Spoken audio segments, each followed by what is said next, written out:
Pour avoir raison, les gens sont prêts à voir le malheur des gens. Ils s'en nourrissent, ils veulent le fabriquer et c'est pourtant ce que, l'homme d'aujourd'hui va hériter. L'homme cherche lui-même son malheur parce que ceux qui les contrôlent ne vont pas leur en donner une miette, ils vont en tirer tout le jus, tout l'essence, puisqu'il n'y a pas d'essence d'être en humanité dans les hommes. Ça va donc pas s'arranger. Ils vont nous faire, on nous a fait, ils continuent de faire. Ils ne complotent pas. Ceux qui servent à rien, ben, ils y crèvent, ils y tirent, jusqu'à ce que les gens soient mis crève-misère, puisque c'est ce qu'ils sont. Ils sont des crève-misères, ils sont prêts à se vendre, à se prostituer pour exister dans le monde qui créa l'humanité. Il n'y a pas d'avenir pour les hommes sur cette planète. Il n'y en aura jamais. Il n'y en a jamais eu. Les hommes se sont leurrés, on leur vend des magazines télé, on leur vend des séries télé pour qu'ils puissent, heu, imaginer dans leur pensée qu'ils sont les héros du feuilleton ou j'en sais rien, hein, si, heu, il faut arriver à comprendre à quel point les hommes sont stupides et cupides. Ce sont 2 traits de caractère qui sont ancrés dans l'homme moderne.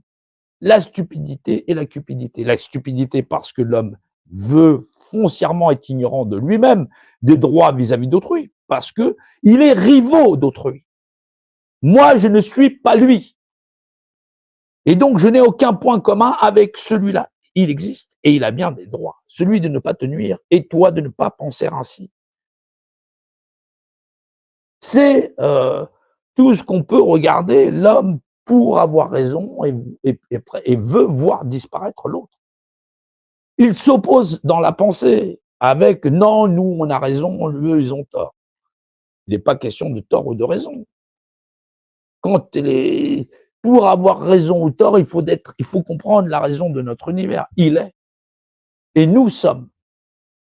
C'est ça le raisonner de l'univers, qui fait que nous existons par représentation. Cette représentation, c'est la nôtre et c'est le prérequis pour pouvoir la confier à autrui. Une simple réflexion ne naît pas chez les gens et cela les indiffère.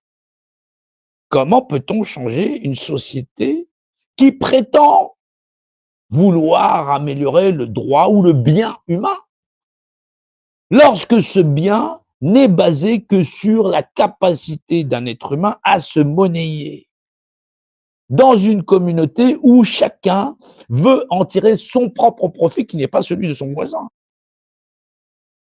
en considérant que tout le monde n'a pas les mêmes droits sur cette société parce que tout le monde ne contribue pas de la même manière, ou ainsi de suite.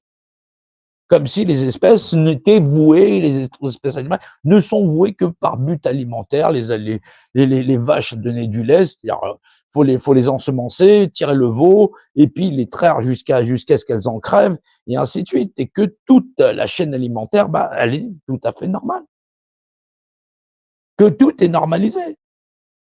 Les hommes sont adaptés dans un monde qui est pas normal. C'est ça le monde des êtres humains d'aujourd'hui et on ne voit pas la force. On voit pas la force des individus à se lever en humanité. Non. On les voit invectiver le système en disant ils ont tort, nous avons raison. Les prix sont trop chers, ceci, il y a ceci ou il y a cela. Parce que, tout simplement, le monde est devenu une grande prostituée. Chacun n'est là que pour exister pour son propre bien. Et le propre bien de quelqu'un, c'est ce qu'il peut palper. C'est ça le bien chez les hommes. Il n'y a pas d'autre forme de bien. C'est pas j'existe. Voilà mon seul bien, celui d'exister et de parcourir la terre, d'exister en communauté et qu'il est tout à fait normal pour l'être humain d'apprendre, de savoir, de comprendre et qu'il y ait cette retransmission du savoir et des connaissances d'une génération à une autre, de cette bienveillance qui, effectivement, va jusqu'au principe de la santé. S'enseigner, savoir, comprendre son environnement pour pouvoir y exister. Non pas pour en tirer profit pour chacun, mais bien que profiter de ce que cela nous donne au profit de ce qui nous est donné et dans le cadre de le pérenniser. Il n'y a pas de réflexion. On cherche encore. Que reste-t-il d'humanité dans l'homme? On cherche encore.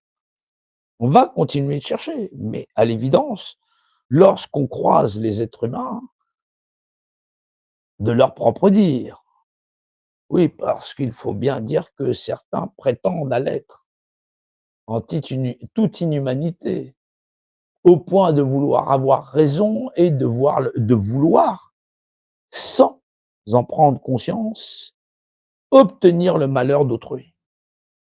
Pour le bien de la France, chasser les étrangers. Pour le bien de ceux-ci, voilà, des exemples comme ça où effectivement il faut qu'il y ait un perdant. Comme si exister n'est aussi cher à chaque individu dans le cas d'exister, de protéger lui-même et sa propre famille. Même dans un royaume d'ignorants.